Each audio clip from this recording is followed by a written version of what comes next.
નમસ્તે મિત્રો, આજના મુખ્ય સમાચાર પર નજર કરીએ તો ખેડૂતોના ખાતામાં આવશે 2000 રૂપિયા, તો ધંધો કરાવ 50 લાખ રૂપિયાની સબસિડી મળી જશે, તો કૃષિ રાહત પેકેજના સમાચાર, તો હાર્ટ એટેકનું ઇન્જેક્શન ફ્રીમાં, તો વાવાઝોડા અને માવઠાને લઈને અંબાલાલ કાકાની આગાહી, અને મિત્રો જાણીશું આજના 15 મોટા સમાચાર. એ પહેલા ગુજરાતના જે પણ મિત્રો આપણે આ યુટ્યુબ ચેનલમાં નવા છે તેને વિનંતી કરીશ કે આપણે આ ચેનલને સબસ્ક્રાઇબ કરી લે, જેથી કરીને મિત્રો દિવસભરના કામના અને લોક ઉપયોગી સમાચાર તમને આપણી આ ચેનલના માધ્યમથી સૌથી પહેલા મળી જાય. તો મિત્રો વાત કરીએ આજના સૌથી પહેલા સમાચારને લઈને, તો 21 દિવસમાં 6 ખેડૂતોના આપઘાત. મિત્રો ગુજરાતમાં ઓક્ટોબરના માવઠાથી ખેડૂતોને ભારે નુકસાન થયું છે. મગફળી, કપાસ અને અન્ય પાક નિષ્ફળ જતા આર્થિક સંકટ વધ્યું છે. છેલ્લા મિત્રો 3 અઠવાડિયામાં 6 ખેડૂતોએ આપઘાત કરી ચૂક્યા છે. હાલમાં જૂનાગઢ જિલ્લાના ઈશ્વરિયા ગામે 32 વર્ષીય શૈલેષભાઈ સાવલીએ ખેતરમાં જંતુનાશક દવા આપી આત્મહત્યા કરી નાખી છે. મિત્રો પાકમાં કરેલા રોકાણ અને પરિવારની જવાબદારીઓના બોજને કારણે તેઓ ચિંતિત હતા. આ દુઃખદ ઘટનાઓથી ખેડૂતોમાં નિરાશા ફેલાઈ ગઈ છે. ત્યાર પછી મિત્રો મહત્વના સમાચાર વિશે આગળ વાત કરીએ તો કૃષિ સહાય માટે વેરો ભરવો ફરજિયાત કે નહીં. મિત્રો કૃષિ સહાય પેકેજ મેળવવા માટે ખેડૂતોને કેટલીક મુશ્કેલીઓનો સામનો કરવો પડતો હોવાના કિસ્સાઓ સામે આવ્યા છે. જેમાં અમરેલી જિલ્લાનો એક વિડીયો વાયરલ થયો હતો અને આ વિડીયોમાં સરપંચ દ્વારા ખેડૂતો પાસે વેરો વસૂલાત હોવાનો આક્ષેપ મુકાયો છે. ખેડૂતોને સહાય પેકેજનો લાભ મેળવવા માટે ફરજિયાત વેરો ભરવો પડશે. જોકે મિત્રો સમગ્ર મામલે ટીડીઓએ ખુલાસો કર્યો છે કે સરકારનો આવો કોઈ જ હુકમ નથી. ત્યાર પછી મિત્રો મહત્વના સમાચાર વિશે આગળ વાત કરીએ તો વાવાઝોડા અને ઠંડી ભૂક્કા બોલાવશે. મિત્રો હવામાન નિષ્ણાંત અંબાલાલ પટેલની આગાહી મુજબ બંગાળના ઉપસાગરમાં લો પ્રેશર બની હલચલ વધવાની છે, જે સુપર સાયક્લોનમાં ફેરવાઈ શકે છે. અને 19 નવેમ્બર એટલે કે મિત્રો આજે અરબી સમુદ્રમાં પણ લો પ્રેશરની શક્યતા છે. ગુજરાતમાં વાદળો વધતા તાપમાનમાં વધારો થઈ શકે છે અને નવેમ્બરના અંત તથા ડિસેમ્બરની શરૂઆતમાં ફરી માવઠું થવાની સંભાવના છે. મિત્રો ખેડૂતો અને માછીમારોને સાવધાન રહેવા જણાવાયું છે. ત્યાર પછી મિત્રો મહત્વના સમાચાર વિશે આગળ વાત કરીએ તો જગતના તાત માટે આવ્યા સારા સમાચાર.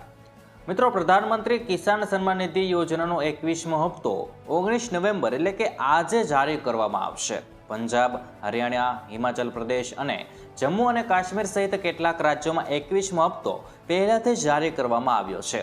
19 નવેમ્બરના રોજ એટલે કે આજે પીએમ મોદી બાકીના રાજ્યના ખેડૂતોના ખાતામાં 2000 રૂપિયા ટ્રાન્સફર કરશે. આનાથી મિત્રો દેશભરના 10 કરોડથી વધુ ખેડૂતોને ફાયદો થવા. ત્યાર પછી મિત્રો મહત્વના સમાચાર વિશે આગળ વાત કરીએ તો 50,000નું ઇન્જેક્શન હવે ફ્રીમાં. મિત્રો ઉત્તર પ્રદેશમાં હાર્ટ એટેકના વધતા કેસોને ધ્યાનમાં રાખીને યોગી સરકારે મોટો નિર્ણય લીધો છે. હૃદયના દર્દીઓને બચાવવા માટે સરકાર તમામ મેડિકલ કોલેજો, જિલ્લા હોસ્પિટલ અને મુખ્ય સામુદાયિક આરોગ્ય કેન્દ્રમાં ટેનેક પ્લસ અને સ્ટ્રેપ્ટોકાઇનેઝ નામના ઇન્જેક્શન નિઃશુલ્ક ઉપલબ્ધ કરાવી રહી છે. મિત્રો બજારમાં 40 થી 50,000માં મળતા આ ઇન્જેક્શન હવે દર્દીઓને વિના મૂલ્યે મળવા પાત્ર છે. ત્યાર પછી મિત્રો મહત્વના સમાચાર વિશે આગળ વાત કરીએ તો 50 લાખ રૂપિયાની સહાય. મિત્રો કેન્દ્ર સરકારની PMEGP યોજના હેઠળ ઉદ્યોગ સાહસિકોને 50 લાખ સુધીની લોન પૂરી પાડવામાં આવે છે. આ યોજના ઉત્પાદન અને સેવા ક્ષેત્રના નવા વ્યવસાય શરૂ કરવા માટે છે. મિત્રો લોન પર 35% સબસિડી મળે છે અને ચૂકવણી માટે 7 વર્ષનો સમયગાળો છે. મિત્રો 8મું ધોરણ પાસ કરેલ અને 18 વર્ષથી વધુ ઉંમર ધરાવતા વ્યક્તિઓ અહીં આપેલી વેબસાઇટ પર જઈને ઓનલાઈન અરજી કરી શકે. ત્યાર પછી મિત્રો મહત્વના સમાચાર વિશે આગળ વાત કરીએ તો સ્ટેટ બેંક ઓફ ઇન્ડિયાની આ સુવિધા હવે થશે બંધ.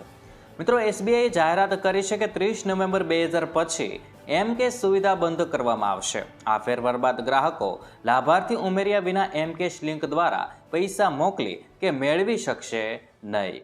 મિત્રો બેંકના જણાવ્યા મુજબ વધુ સુરક્ષિત અને ઝડપી ડિજિટલ વિકલ્પો જેમ કે UPI, IMPS, NIFT અને RTGS ઉપલબ્ધ હોવાથી આ સુવિધા બંધ કરાઈ છે. SBIએ ગ્રાહકોને આ અન્ય ડિજિટલ વિકલ્પોનો ઉપયોગ કરવાની સલાહ આપી છે. ત્યાર પછી મિત્રો મહત્વના સમાચાર વિશે આગળ વાત કરીએ તો શું LPG સિલિન્ડર સસ્તા થશે?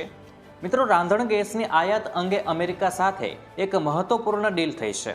કેન્દ્રીય મંત્રી હરદીપસિંહ પુરીએ જણાવ્યું છે કે આ કરાર 1 વર્ષ માટે અમલમાં રહેશે. આ કરાર હેઠળ ભારતીય કંપનીઓ 2026માં અમેરિકાથી 2.2 મિલિયન ટન ગેસ આયાત કરશે. આ ભારતની કુલ વાર્ષિક આયાતના 10% છે. મિત્રો આ જનતાને સસ્તું રાંધણ ગેસ પૂરું પાડવા તરફનું એક પગલું ગણી શકાય. મિત્રો ઉજ્જવલા યોજના હેઠળ 500 ને 550 રૂપિયામાં LPG સિલિન્ડર પૂરા પાડી રહ્યા છે એવું મિત્રો હરદીપસિંહ પુરીએ જણાવ્યું છે.